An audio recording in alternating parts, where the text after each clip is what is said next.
নমস্কার, সফনাভিক নিউজ নেটওয়ার্কে আপনাদের স্বাগত। স্বামীকে খুন করার অভিযোগ উঠল তার স্ত্রীর বিরুদ্ধে। ঘটনাকে কেন্দ্র করে চাঞ্চল্য ছড়ালো নৈহাটি পৌরসভার 17 নম্বর ওয়ার্ডে।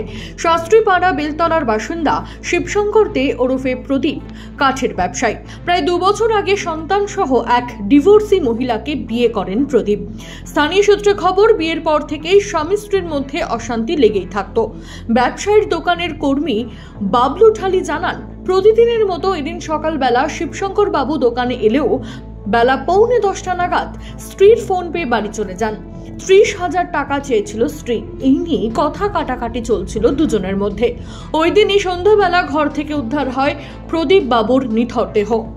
কালকে সকালবেলা সে যেমন দোকান খুলে রেগুলার, উনি দোকান খুলে ধুয়ে মুছে সন্ধ্যা ঠাকুর পুজো দিয়েছে। দেওয়ার পর আমাকে একটা পার্টির বাড়িতে মাপ আনতে পাঠিয়েছে, আমি মাপ নিয়ে আসলাম।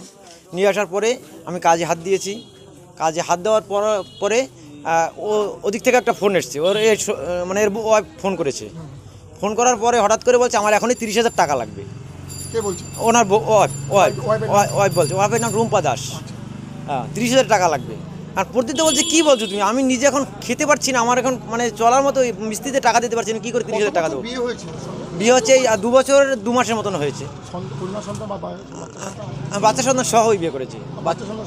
হ্যাঁ, ডিভোর্সি ওই মহিলাকে বিয়ে হয়েছিল, ডিভোর্সি ওই ছেলেকে নিয়ে বিয়ে করেছে। এবং বিয়েটাও করেছে চক্রান্ত করে, দাদাকে ফাঁসিয়ে অনেক কিছুই করে দোকানে বিয়ে। হ্যাঁ, তারপরে তো আমি আমাকে ফোন আসার পরে বলছে যে বলছি আমার কাছে এত টাকা নেই, আমি তোমাকে 10,000 টাকা দিতে পারি। ভালোভাবে প্রদীপ এটা বলেছে, আমি 10,000 টাকা দিতে পারি। বলছি 10,000 টাকা, 30,000 টাকা এখন দিবি কিনা বল, নাহলে তোর পায়ে পাড়া দিয়ে আমি গলায় পাড়া দিয়ে আমি টাকা বের করে নিব। আমার সামনে ঘটনা ঘটেছে। ব্যাপার, প্রদীপ গলায় ধরে দিচ্ছে, আমার সাথে কথা বলছে।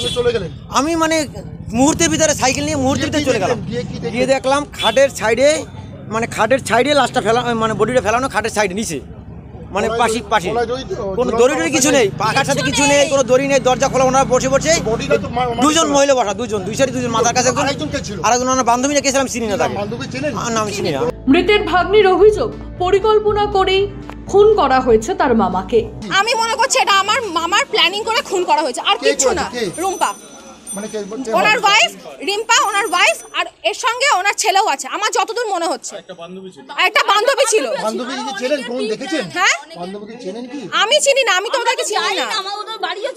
ওনারা দেখেছেন, ওনারা বসেছিলেন। এর নামে কমপ্লেন করার চেষ্টা করা হয়েছিল। কালকে 12:30 পর্যন্ত আমার দিদা, উনি হার্টের পেশেন্ট, আর্থারাইটিসের পেশেন্ট, হাঁটু খোঁয়া, ওনাকে নিয়ে আমরা 12:30 পর্যন্ত অফিসে বসেছিলাম, মানে পুলিশ স্টেশনে।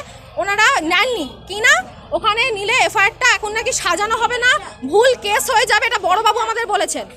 কিন্তু এই যে সুমন্ত বাবু নিজেকে ছড়িয়ে দিতে বললেন, ওখান থেকে চলে যেতে বললেন ওই মহিলাকে, তা ওই মহিলার আজ যদি পালিয়ে যায় কিছু হয়, তখন কি সেই মহিলাকে উনি ফিরিয়ে আনতে পারবেন? আশা করি পারবেন না।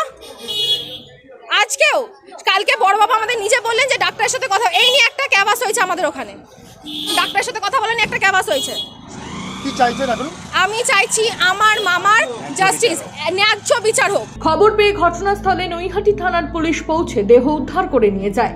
মৃতের পরিবারের পক্ষ থেকে ব্যবসায়ী স্ত্রীর বিরুদ্ধে লিখিত অভিযোগ দায়ের করা হলেও এখনো পর্যন্ত কাউকে আটক করে জিজ্ঞাসাবাদ করেনি পুলিশ। আদৌ ঘটনার তদন্ত এগিয়ে নিয়ে যাওয়া হচ্ছে কিনা তা নিয়ে দ্বন্দ্বে পরিবার। সুফল মজুমদার, সফনাভিক নিউজ, নৈহাটি। সমস্ত খবরের আপডেট পেতে লাইক করে সাবস্ক্রাইব করুন সফনাভিক নিউজ। সেই সঙ্গে বেল বাটন প্রেস করতে ভুলবেন না। আপনাদের একটা সাবস্ক্রিপশন আমাদের জন্য অত্যন্ত মূল্যবান। জয় হিন্দ।